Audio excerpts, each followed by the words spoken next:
Welcome, Buff fans. I'm pleased to be joined by my buddy Matt Smith once again, and we're here to talk about week one of preseason camp. And Matt, there was quite a bit this week to go through, and um, four or five practices. We're doing this on a Saturday, and so we haven't had a chance to really look at anything going on from Saturday. We're not out there. There's no media access today, but obviously the week started with Coach Prime's big announcement, and then several practices. But first off, nice to see you again.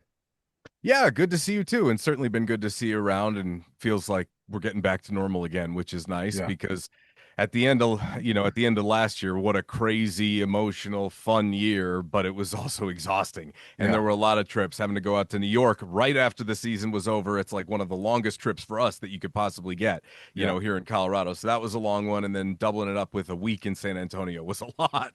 So, yeah. the summer and the spring, it was necessary to be near home base, but I'm starting to get the itch to get everything rolling again. Certainly, having been out there the last couple of days. Yeah, and we're going to talk about some of our observations. Obviously, we haven't been able to watch practice physically, but well off and reach the people. You can see a lot of stuff on their videos, and Oh yeah. I obviously they're going to show us just the highlights, but there's a lot of good stuff you see from that. But let's start with because we haven't talked about this yet, but let's Hey, can talk. I before Yeah, before you bring that up, I just want to give a shout out to Bucky on that because I think he has changed the landscape of how college football programs are choosing to cover themselves. Like I yeah, just saw Netflix is coming out with an SEC football documentary. When would be the last time that a college football coach would have let documentary cameras into the right, room? And there's a bunch of different schools doing behind the scenes videos. I really do think on a large scale, he changed the way that people are going to start to do some of that video content creation because it was fantastic. And I mean, yeah. it felt like even though they showed you probably about a tenth of what actually happened, that you knew what was going on, that you felt like you were there. Yeah. And for so long, college football coaches have been so paranoid about letting anybody behind the scenes that it's really cool to see that trend has become commonplace. And I Yeah. really believe that he had a lot to do with it. Yeah, for sure. And the Jaguars are doing some of that stuff Yeah, this fall with Travis and things like that. And yeah, you don't see everything, but I feel like they give you a good idea of who's doing well, and you can right. see Yeah. who's making plays and things like that. And you get an idea of who's playing, who's lining up and things like that. So And um, it's not the end of the world. You know it's what I not mean? right. It's not the end of the world. So that's why I just wanted to give him a shout out because I really do Yeah, think he's been an innovator in the content creation space and yeah. to a real degree.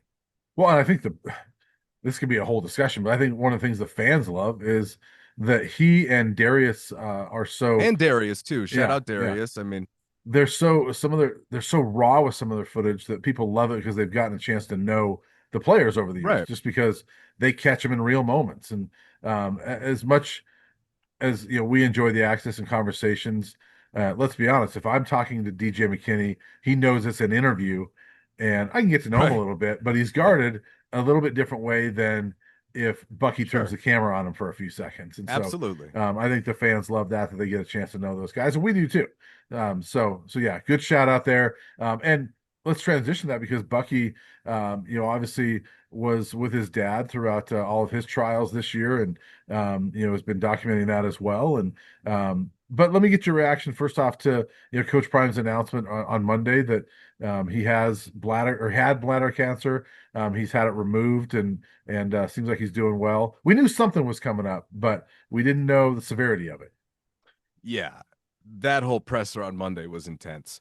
And I just kept thinking to myself, I mean, he does not have to do this. And not because I didn't think he should be. It was like Yeah, he is really comfortable being vulnerable about something that I mean, I would have never done it. I would have never wanted to champion it and share details like that. But look at the influence that he has in the way he's choosing to use it. I think that's incredibly admirable. And obviously, I mean, your heart breaks for him that yeah, he had to go through that and the emotional roller coaster that all of that was behind the scenes. So yeah, we knew something was going on, but we never pried. We never asked. We want to give people their privacy when we're talking about serious medical issues. Yeah, That's we're all human beings at the end of the day. No matter what you think about Brian and I, football coverage wise, when it comes to real stuff, we're all yeah, human beings, and we right, all deal with this. And everybody's been affected by cancer. My dad's a two-time survivor. Those are very brutal times. I remember what it yeah, was like going through all that stuff, and I can only imagine what he went through. And to opt for the surgery, which from and again, I was super uncomfortable with his doctor there because it was like, I mean, let's ask the guy some questions and not direct the questions to his doctor, but they were very open about that. I would just like defer to my doctor for if I got caught on the medical stuff, but he didn't want to do that. He wanted to bring all the pertinent information to raise awareness about it, because the truth is, if they didn't have that scan for the other stuff that was going on, we might be having a very different conversation based upon the type of cancer it was and how yeah, aggressive this thing metastasizes. And as she said, that if it's metastasized, you've got about a 10% chance of remission. Isn't that what she said? So, yeah. I think so. like, again, whatever you believe in spiritually, universally, right? Somebody's watching over him.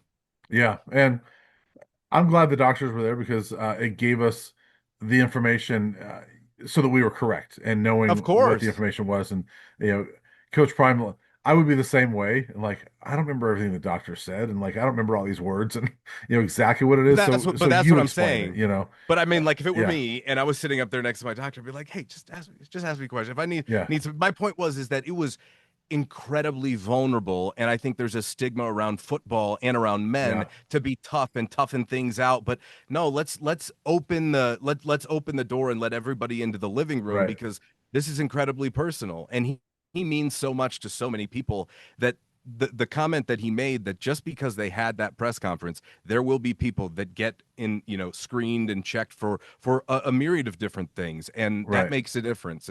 And so I am again just impressed by what a warrior he is. To go through 14 surgeries right, since 2021 is so much to go through. And Brian, you'd never know it by talking to him. right. You'd never know it. To be that strong of a human being, it is impressive. Yeah, yeah. And look, even if it doesn't, I mean, it will lead to people getting checked, right? But the other thing it does is that bladder cancer, they said is like one of the most common for men. It now has a face to it. It now has a spokesperson, Sure. and some stigmas are not there. And for him to to be vulnerable and say, "Yeah, I wake up in the morning, I reach down and check and see if I'm wet," Right. I mean that for this Hall of Fame cornerback, one of the greatest athletes ever to say, "I wet myself because I can't control my bladder." That's a huge thing, and I think it makes other people in that situation feel better. Like, okay, I mean, it's Well, okay. sure. It's Yeah. okay to talk about it.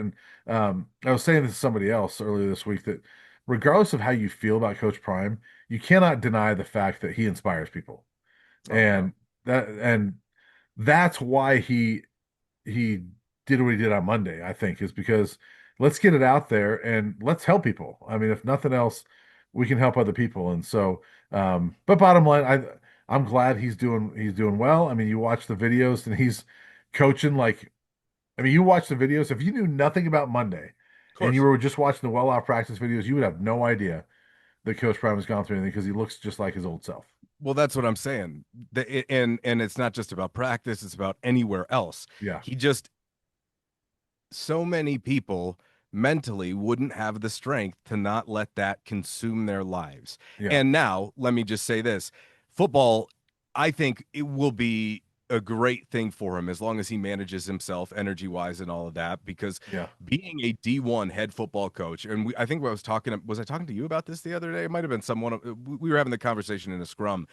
Outside of being like a neurosurgeon or something like that, it is the hardest job I know. The time commitment that is required if you really want to be great, and the resources. Now, Coach Prime has set it up where he's had the opportunity to hire some people that I think other coaches who didn't have his connections and weren't as experienced wouldn't be able to get. So maybe you wouldn't have as many competent people to be able to delegate to. So maybe he does that, like Pat Shermer's a former NFL head coach. Not Yeah. every college head coach is hiring that, right? You have those guys in the building, so you can, you don't have to put in those ridiculous hours that some of these guys do. Not that he doesn't, Right. but you don't have to be killing yourself till 3 o'clock in the morning, which I feel like a lot of these guys love doing it. You talk to college football coaches and they kind of get off on how hard the job is, but Hmm. it is painstaking. And now with NIL, it's way harder than it used to be. So again, it provides a really good distraction for him as well. And he's got the support system in Boulder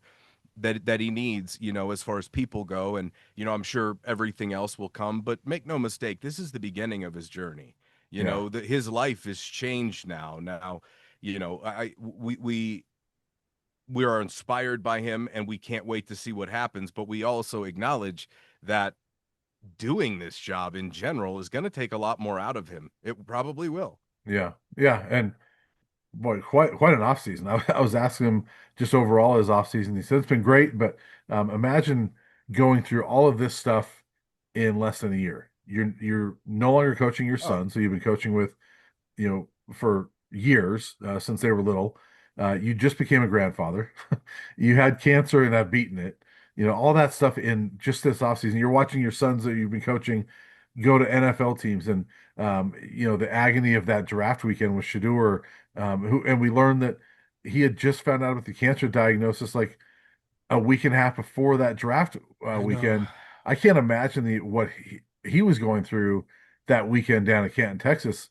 Knowing, I mean, all that weight on his mind that his family didn't even know about, I know. and so And that yeah, requires some self-sacrifice because as people yeah, we need love too. And to have to hide that because you feel like it's in the best interest, the truth is it probably was. I mean, if yeah, Shador and Shiloh show up to camp and get microphones put in their face, I'm sure reporters are going to talk about it. So yeah, it would distract from football. And he's been very careful choosing his words about what he said. And quite frankly, I've wanted to ask him about Shador.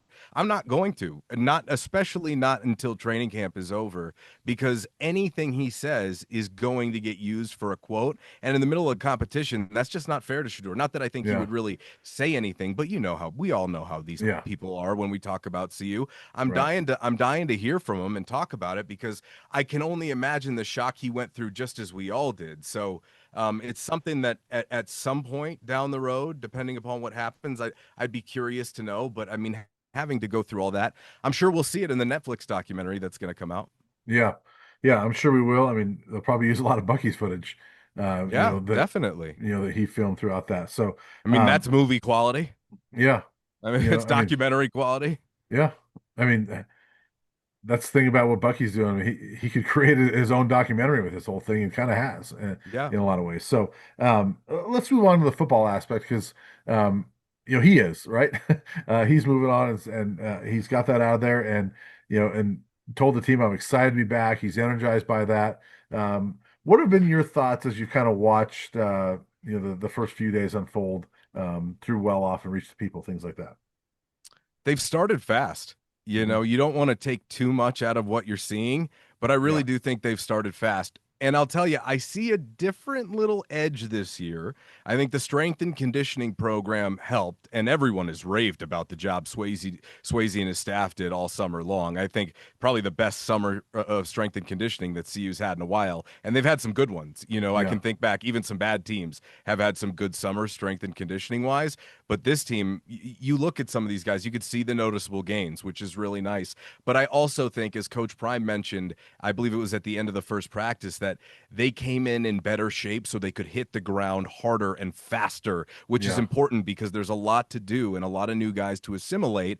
And I also have seen a team that is hungry for competition because there are, as we spoke about in the last episode, so many spots available that there is a legitimate competition just about everywhere, all up and yeah, down this roster, except for probably the starting left tackle job and the starting corner job, like yeah. corner one, One of them, yeah, one of the starting corner jobs. and I and your nickel job. Like, I mean, that's Yeah, probably the only three spots, and maybe kicker, is spoken, and punter is spoken for. yeah, But outside of that, everything else is up in the air right now. yeah. I mean, that'd be an interesting thing to go through and like who are solidified. I mean, I would probably add Omarion Miller solidified as a starting receiver. Oh yeah, the Um, top three guys: Draylon, yeah, Omarion, and Joseph Williams. We talked about this a little yeah, last week. I made that whole yeah, list that's around here somewhere. yeah. But you're right. I mean, And offensive line, I mean, from what I've seen, and um, I admittedly I haven't watched Friday's videos yet because I was telling you I went to the Rockies game last night, so I didn't look at it. But Crazy game. yeah, crazy game. But um, through the first three practices, they've used the same offensive line combinations, pretty much. And first off, Caden Salter has been the clear number one in these Yes. practices, Yes. and As he again, should be. Can we just get yes, that? Can we, yeah, as he should be. Yeah. yeah. Yeah. And again, I haven't watched Friday, but through the first 3 days, I didn't see one clip where Juju was with the starting offensive line. So Hmm. to me, I think it's clear that it's Caden right now. Not that Yeah. it won't change, but and you're right, as it should be because he's a senior, and he is ahead. I mean, even Pat Shermer the other day was telling us, look, this is a process going through all this stuff, and he explained it. The first 8 days. There's new installs every day. And so what you do is you install something with day one, you go back and look at it later that day, and then day two you add it. And he said it's a process, and it's a very new process. And Juju, it's not for Caden Salter. And so Caden can process this and go through these installs quicker than Juju can. So it makes a lot of sense. Not that Juju can't get there, but I think it makes sense that Caden is that top guy right now. Who do you want first up in drills showing everybody how to do it? The 17-year-old or the Right, senior on right, install days? No, you right, want the senior, right? right. This stuff is what we expected, but it doesn't mean that Juju hasn't looked good. Right. The fact that Juju can sit in there and effectively go through what they're asking of him more or less at the moment in time is wickedly impressive in and of itself, as Robert Livingston and Pat Shermer both attested to. Yeah.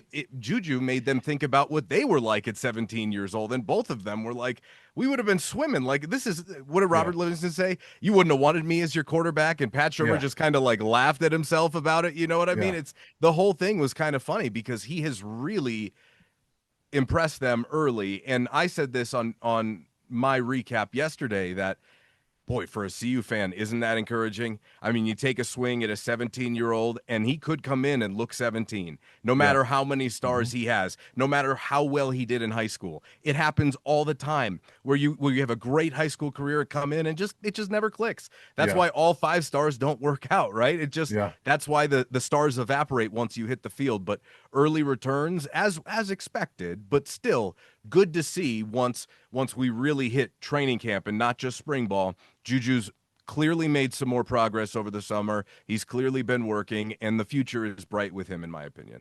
Yeah, I agree. I think the future's bright. There's a reason why I like Caden at that top spot, though, and Of course, I I'm think, talking about the future. That's yeah, all. yeah, yeah. I mean, I think the future's bright, and it might be this year. Juju might be the guy. I Yeah. don't know.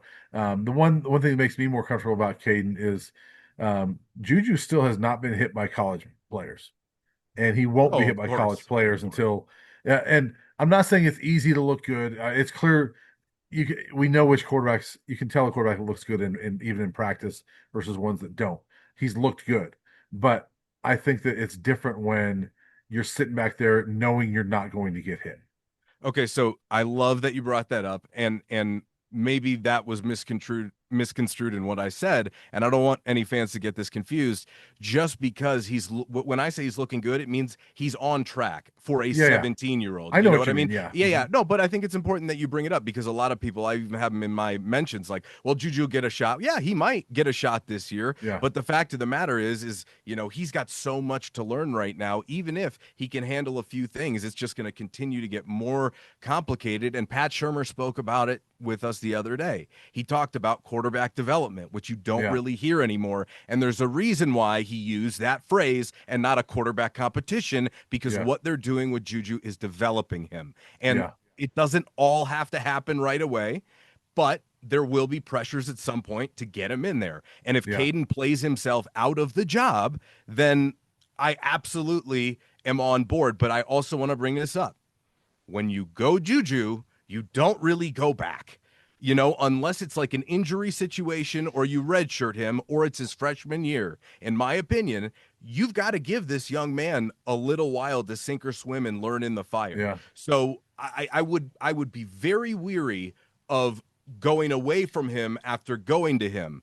And if you start with him, if you pull him, Like, are you going to go back to him? So I look at this and how it makes sense long term, and I think they're handling it really well. And having Byron Leftwich now in the mix, I mean, Yeah, come on, how yeah. great is that?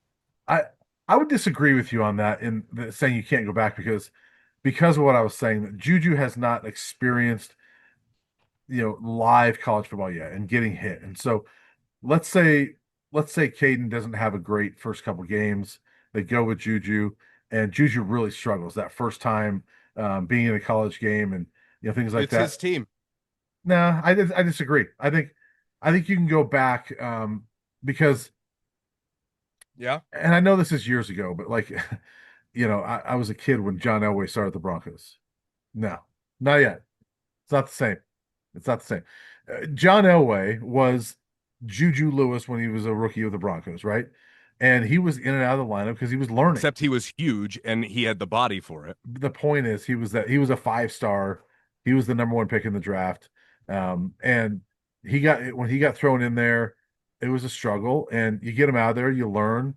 And I don't think you necessarily, if you go to Juju, you can't go back to Caden Salter. I disagree with that. I think that there's some growth opportunities for Juju, whether it's in cameos and okay, you had a start, you struggled. Let's pull back now, learn from that, and then the next time you get a shot, you'll be better for it. It doesn't have to be next week. I just So, don't think he would be bad. And I hear you. I just don't think he would be bad enough to the point where then if Salter wasn't getting the job done, that you would want to go back to him. I mean, maybe they end up using a 2 QB I don't know. system because yeah, what I promise you is we will not have an official announcement of a starting quarterback. Knowing how they operate, it'll go right up to game day, and we'll figure it out during warmups, I which we'll wouldn't, I all wouldn't, know officially I it's wouldn't Salter. promise it, but I would guess that. Yeah, I mean, why would you, by the way, for them, why would they announce it? It serves no Yeah, benefit for them to do that. yeah. And by the way, if we're watching throughout this month and it continues that way, that the cadence with the first team offensive line all the time, It'll be self-explanatory it anyway. doesn't need to be an announcement. Never, everybody That's what knows. I'm And saying. so, Yeah, yeah. I think if that's the case, and then Juju is the starter, I think everybody would be stunned. But But you only get to play sleight of hand one time right, all season long, and it's yeah, game one. So yeah, you've got to use those tricks. If there was yeah, more than a week, between games, then you could during yeah, the season. But because you have all summer, that's the only advantage you get. You got to take advantage of it, yeah. I will even if also it doesn't matter. acknowledge that, as we were saying before, with the well off, they're not showing us everything. So there very well could be reps that Juju has with the first team, but they're not going to show him because they don't want Georgia Tech to see him. And maybe there's a little gamesmanship there where they're not going to show Juju with the first team offense and throw everybody off. And I'm just throwing stuff out there, but to your point, you can only do that one time, and there could be some of that because this is a tough opener, and we'll get to that as we get closer to it, obviously. But um, the bottom line is, I think both quarterbacks are looking good. Yeah, I think Caden is the leader right now. If I had to say, just based off what I'm seeing. But I would feel comfortable with either one going in there. Pat Shermer, I asked him about Ryan Staub the other day. I know nobody talks about Staub, but you can't deny the fact Staub was the number 2 the last couple of years, and when he got in there, looked pretty solid. They've got 3 guys that Pat Shermer feels good about. I would not be shocked. There's a whole lot of scenarios this quarterback situation. I wouldn't be shocked um, if if uh, if Caden's a starter and he gets dinged for a series, if it's Staub that goes in there so that they don't have yeah.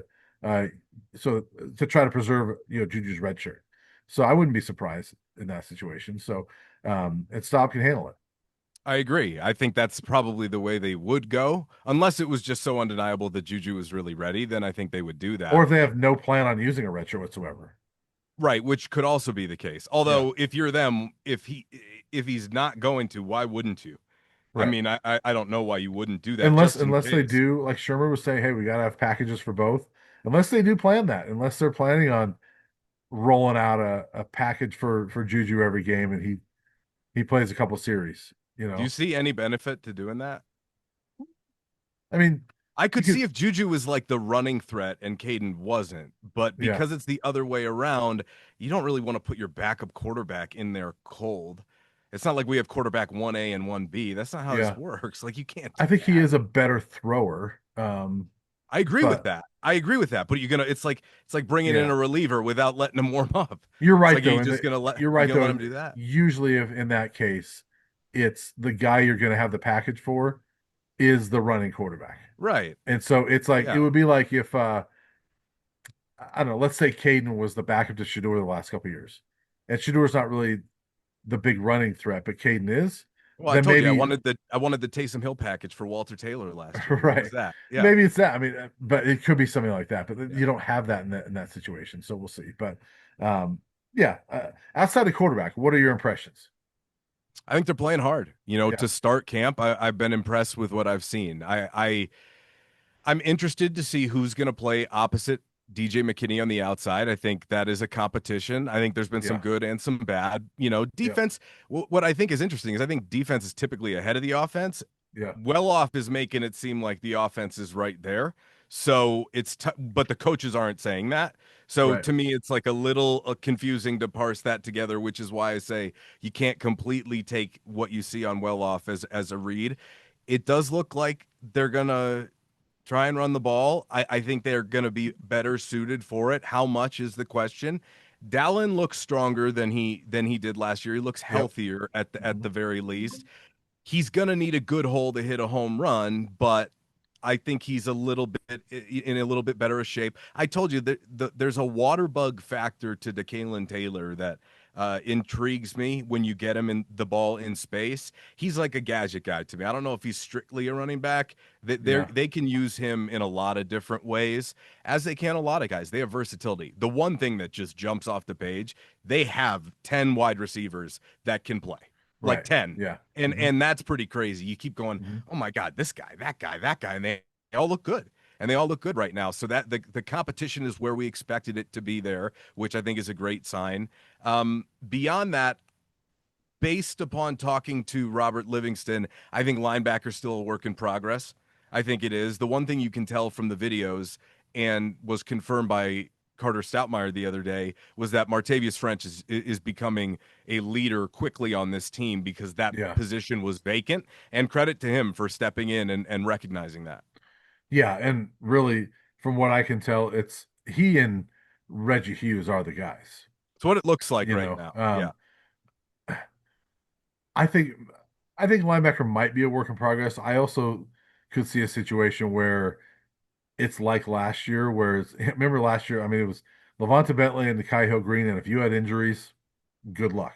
Mm-hmm. I think it might be the same type of deal, where It it's might. French and Hughes, and if you have injuries, good luck. Yeah, they Um, they didn't they didn't that position they probably could have done better at in the offseason, quite and frankly. and look, I think they recognize that when you look at some of the early 2026 recruiting, they've added a couple of prep linebackers that they have not really done a lot of prep linebacker recruiting. They got Mantrez Walker this year, but there's not a lot in recent years. And so, um, They also brought in Sean Myers from North yes, Alabama in the spring transfer portal, which they probably wouldn't have done if they felt like they were super comfortable with that. yeah, and he's made a lot of plays at North Alabama, and so we'll see. And Mantrez, comes from a really good high school program in Yeah. Buford that just unveiled a $62 million stadium. Did you Did you see see that? that? Oh my God. That's insane. That's crazy. But you know what? That's those that in those towns, it's high school football and nothing else, though. You Yeah, know what I mean? But 60, I mean, that's crazy for high school. I gotta tell you, if I'm Rick George, I'm seeing Buford High School open up that place. I'm like, Who I are your can't, donors? I can't even fix up the west side of Folsom Field here, and I know. you're a high I school know. opening up that, I know. I know. and I don't know when they're going to fix up Folsom. That's a whole other conversation. But Yeah. anyway, um, yeah, the other observation, I mean, the offensive line to me, um, there's a top group right now that it seems pretty solidified, and I like it. Jordan Seaton, Xavier Hill, Zy Chrysler, um, oh my gosh, the right tackle. Larry Larry Johnson. Johnson, yeah. And then Zary McGill has been locked in there at Yeah. center. So that looks like a pretty solid group. It's a huge group too. Yeah, I was joking around with a friend last night because the Ben Gula kid that just committed, that 3-star that just committed. Isn't he like 6'5"? They're Yeah, gonna have just by next season. I mean, we love Tyler Brown, and Tyler Brown might be the strongest guy on the team, and he's a great human being. But after he goes, they're just gonna be all massive humans yeah, next year. They've really recruited size, which, as we've talked about, is a refreshing change of pace. I think it might be going that way, by the way, for the installation period, because you're looking at the really experienced guys. McGill's played a ton of college football. Hill has played hmm a ton of college football. Seton is who he is. Chrysler has played a lot. And Johnson is probably the most experienced they have at tackle that transferred in, other yeah, than maybe Roy. But I think at right tackle, he's more experienced. So I anticipate after the first 8 install days, more rotation among the offensive line because they did bring in depth. They did bring in yeah, multiple guys. I've seen Kareem Harden take snaps with the first team. So there are certainly other candidates that could be making a push. I think for the simplicity of actually installing concepts because everybody's new, I think it makes sense for the first 8 days. Let's not be mixing up these groups. Here's who we think coming out of the spring, the guys we brought in the spring portal. These are the most experienced. This is going to give us the best opportunity to actually get good work and learn and have an example set for maybe some of these other guys that haven't played as much, but maybe are talented enough to play. So we'll see. yeah. We'll see. I like the group. I think it's a solid group coming in, and you're right, it is huge. Zy Krister was standing in front of us the other day, who was a huge man. And he He's was big. asked about Larry Johnson, and he says, that guy is huge. Like, if you think he's huge, Larry Johnson must be really big. And so, but I like that group, and I'm glad you mentioned Hayden, going back to running back, because I think he's looked really good in the videos we've seen. He's running hard. I've always liked Michael Welch. I think he's looked pretty Yeah. solid as well. And Defense, Simeon Price runs hard, man. I will say yeah, he doesn't really quit. I don't know what happened at his previous stops, but they're gonna need a big back. He's going to need to carry the football yeah. this year in goal line situations. I don't see. I mean, yeah, okay, you got Micah there, but sometimes you need a guy who can really move against some of these Big 12 defensive lines. So we'll see. Yeah. And defensively, looks like Amari McNeil and Quan Barnes have taken a lot of first team reps, but they're so deep in that defensive line. Okunlola, Arden Walker. There's a lot of guys I'm excited about in that front group. I am too. Okunlola missing the spring, I think, hurt him a little bit. I've heard the coaches in a few of the clips. And again, we see like a 10th, so I'm not trying to judge too much. I think he's still getting back up to speed. I saw Yeah. Coach Prime. Wasn't it Coach Prime in the meeting room who made an example out of him? He's like, "What? Aren't you trying to be a pro 9-3?" I think that's what he said while he was giving Barnes some credit for how he flew to the ball. But Yeah. the point is, I think it's a work in progress. But London Merritt making big plays already. We talked about him being one of the freshmen to keep an eye out for. It is a team that there is no doubt talent across the board. How quickly can they put it together? What does it look like when you go up against another team, right? When you're doing all buffs on buffs, you do lose perspective here just a Yeah. little bit. Mhm. First year, we thought that they were really gonna. I mean, they were doing buffs on buffs. Dylan Edwards was getting loose all the time. Travis was doing his thing, and then it just kind of petered out. So college football, it's a war of attrition to get through a season. Who gets through the healthiest and can make the most strides as they go along. I would say too, Preston Hodge has looked different to me too. He looks bigger, doesn't he? Yeah, he looks bigger. I just think he looks more impressive. I think he's going to have a good year. That was a huge, we've talked about it, but that was a huge deal for him to get that extra year, for them to get him back. I think that's going to be Their biggest offseason acquisition was that's Preston going to be one of the Hodge. more underrated moves. I mean, quote, move of the offseason was getting him to come back. I really believe that. I mean, him or Salter, Yeah, I mean, maybe Xavier Hill, but getting Hodge back. There were a couple times where Hodge got beat, but Hodge was really, really good last year. yeah, I feel like he was put under the spotlight a little bit more because he's playing with DJ McKinney and Travis Hunter. And I think people need to recalibrate what a college corner looks like. Hodge made some great plays. I mean, Hodge saved the Central Florida game for them. If Shador throws that pick and UCF walks right in and scores as they were about to, I think that's a completely different football game than what it right. ended up being. I really do. Just Yep, the confidence and the air got sucked out of that building because it was like, oh, we got him, and then it was like, oh, no, you don't, and they're actually yeah, way better than you. You know what I yeah. mean? It would have been a different football game. They wouldn't have blown them out like that. It So was it yeah, was a Hodges. it Go was ahead. a complete recharging of the confidence when Preston Hodge intercepts that pass. Like, oh, okay, we can reset now. You know And why? Because Shador just did that a couple of weeks before at Nebraska too. On like on what was it, the first drive or the second? It was the first drive at I think it Nebraska, was the wasn't it? first drive, but that was a pick six, so there was no chance to get it back. But he had just done that. You're right. It was pretty close to a pick six at Yeah, UCF too, if memory serves, wasn't it? yeah. I can't remember exactly, but I mean, I mean, it was like the first play of the it was deep drive. in They their were backed territory. up. It was Yeah, deep in their yeah. territory. So, Anyway, but yeah, I mean, you're right. I mean, you do that on the road, throw the pick, and then UCF scores. The oh no, it's confidence, Nebraska all over again, and yeah. now it's in your head, and they can run the ball, and it changes the whole But game. not only what it did for CU, but what it would have done for UCF to pick off Shador and then go in and score. That place would have been electric, and UCF would have been in a totally different Oh my headspace. God. It was Um, because it was right next to the bounce house, the student section part of it, yeah, and you right, could feel it. It was like, oh no, here it comes again. It was right, about to explode, and then whoosh, like a balloon yeah, popped. Yeah. yeah. Anyway, fun times. Instead, CU wins that game and breaks UCF.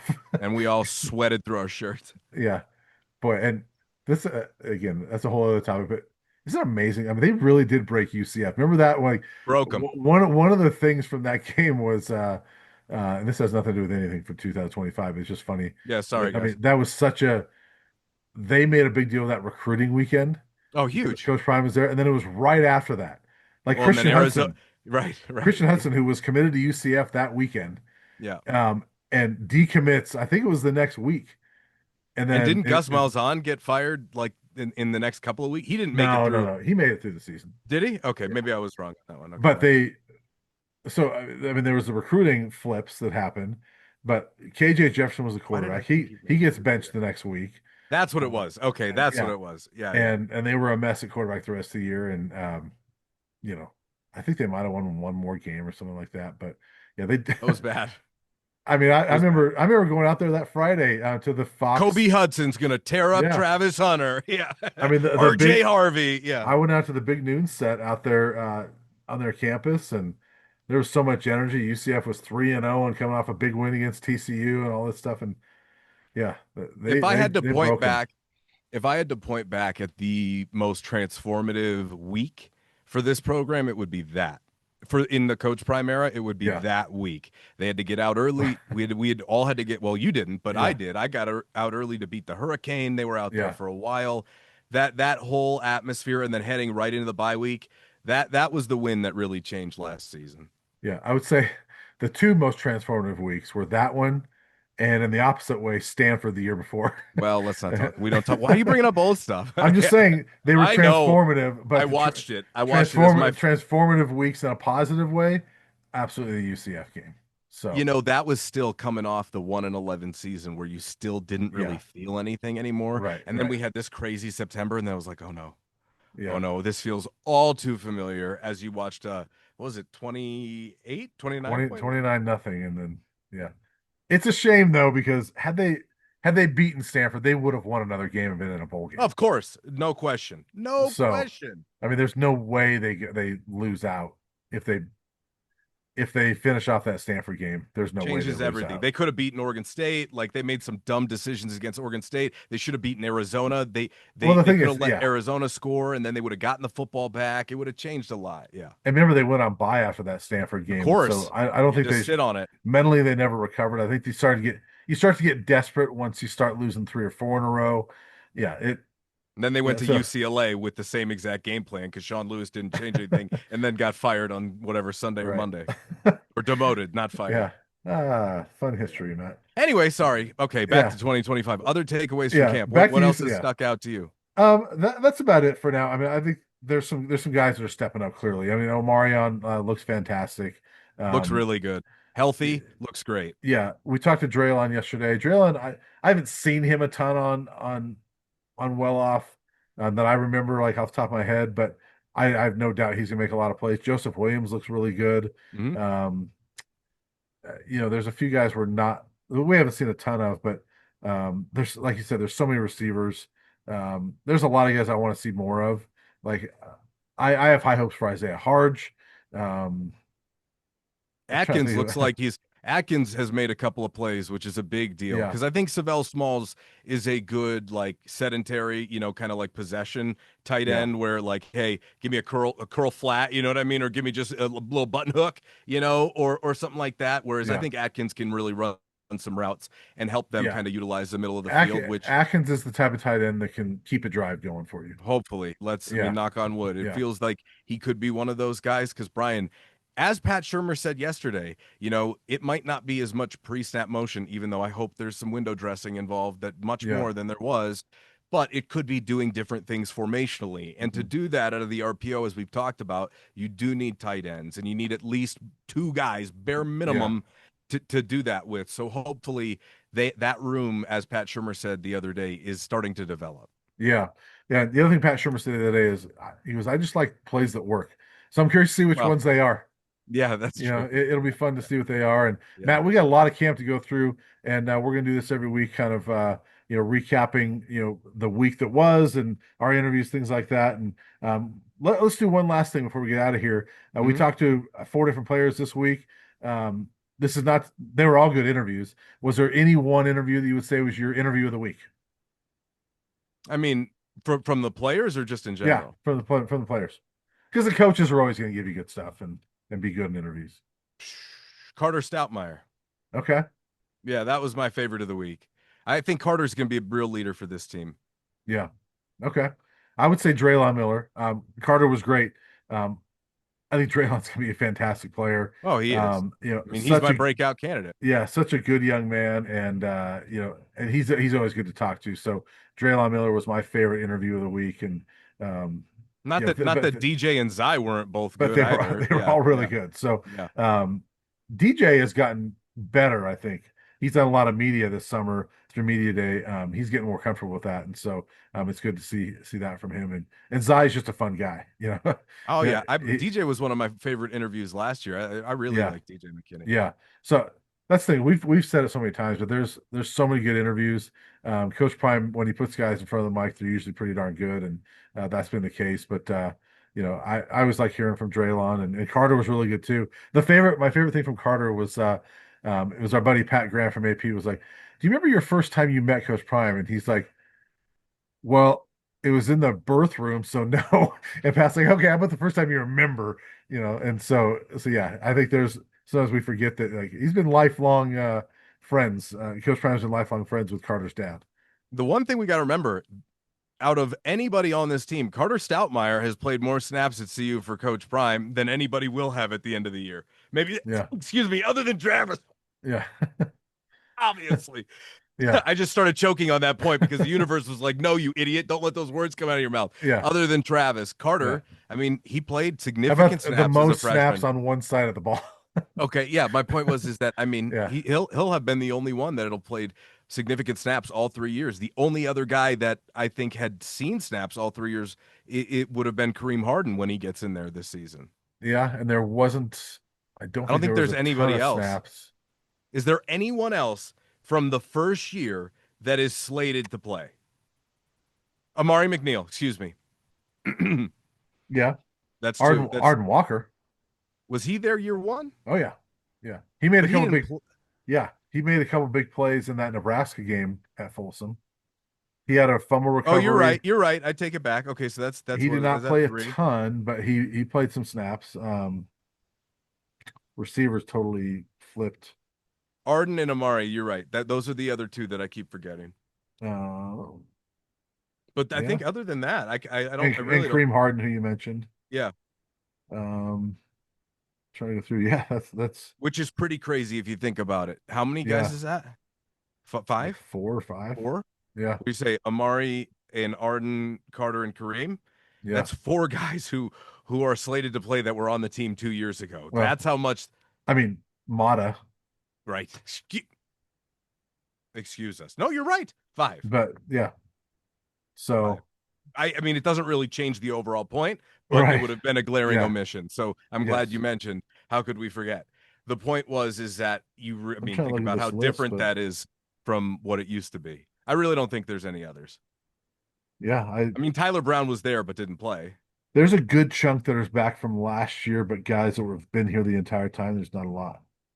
Yeah, so I mean, like I said, Tyler was there and So didn't play, but outside of that, I mean, there's like Stauber, who we keep overlooking. yeah, I He's been mean, there day one. he has been there day one. I mean, Charlie would have been one, but he obviously that's another thing from this week is Charlie Offerdahl retiring from football, after concussions, and so he's out of that running back mix. So that room is smaller. They're down to four scholarship guys, but There's probably um, some walk-ons and other guys actually, with another one, Omarion Miller. You got to put him in there because huge. he had the huge game against USC. He You're didn't do absolutely There right. was nothing else Why did besides I think that, that? I don't but know why I thought that. um, Maybe you that's know, why. Maybe that's why, because it was like a flash in the pan it for was a him freshman flash, year. and not because he's a flash in the pan, but because that was It the was one game where there was a bunch of injuries at receiver, and he was obviously behind Travis and Xavier Weaver and Isaiah um, Harge. well, he's been here, yeah, Yeah. but he hasn't played. He didn't play, Right. And that's, I think that would be the difference. Is I was talking about the guys who actually played a yeah. I mean, significant if role. you want to go guys that have been here but haven't played a lot, I There's a mean, lot more. there Tyler Brown obviously was Right. had to sit out that year. Jeremiah Brown has Jeremiah been here Brown. the entire time. He's really just been a special teams guy. So there's a few guys, but as far as I mean, Savell Smalls has been here God, people are from probably day one screaming at me in the comments. I love you guys. because of guys you missed. No, but I was really only thinking about the guys that played significant snaps, but it Right. was a few more than I think. hmm It's still probably what, like 12? There's probably only about 12 that are still here. But as far as significant snaps, it's probably only four or Like, five. yeah, yeah. I mean, that's still, I mean, Yeah. that's a huge change from what college Yeah. football used to be. And I think that was the point. I don't remember Kareem playing significant snaps Well, he got 2 years ago. when I say significant role, I mean he had to help protect Shador. He got in there a few times, didn't He got he? in there a few times. He might have made a couple starts. That's Um, what I was saying is that, hey, yeah, man, hey, it yeah, counts as significant if you were protecting precious right, cargo for me. So right, that's a significant role. true, Don't get Shador killed. right. That is a significant role right there. That's what I'm saying. You could be running down on special teams, Yeah, all season long, or have to have had played offensive line for one game. And I would tell you, playing offensive line for one game, you played a more significant role trying to right. keep him upright. Yeah, yeah. Good point. Yeah. Awesome. Well, hey, we'll be back next week. We'll talk about week two, and we're gonna have media day to talk about as well because CU's media day is Mm. on Friday. So looking forward to that. Always one of my favorite days Oh of the yeah. year in the coach primary because that's the day that we get one-on-ones with players and get a chance to really sit down and chat with them. So It's like I'm speed excited for dating that. with college football players. Right, right, all right. 45 minutes. Grab as many players as you can get, Right. and I love it. Can't wait to yeah, meet them all. yeah. It's gonna be rapid fire questions for about 15 guys in That's why I 45 just do minutes. fun So content. I've got some fun stuff coming out for Media Day. I taking Media Day seriously to me. yeah, There's not enough time to accurately do that. I mean, other than with some returners, in my yeah, opinion. I mean, you and Adam seem to get a lot out of it, but yeah. at the same time, you guys are, you're sweating, bullets at the end of Media Day. Yeah, and you got to be strategic and say, okay, which guys are important that I really want to tell their Oh story. wow, so now some other players just aren't important, Brian. Wow. Wow. No, but it's I'm more of just like I don't need to request Jordan Seaton to media day because he's going to get put up on the podium, I right? know what you meant. Or a DJ McKinney, All things right, like that. let's It's get like, out of here. yeah, well, have a good weekend, Matt. See ya. You exhaust me. No, I'm just kidding. I'll see you next week.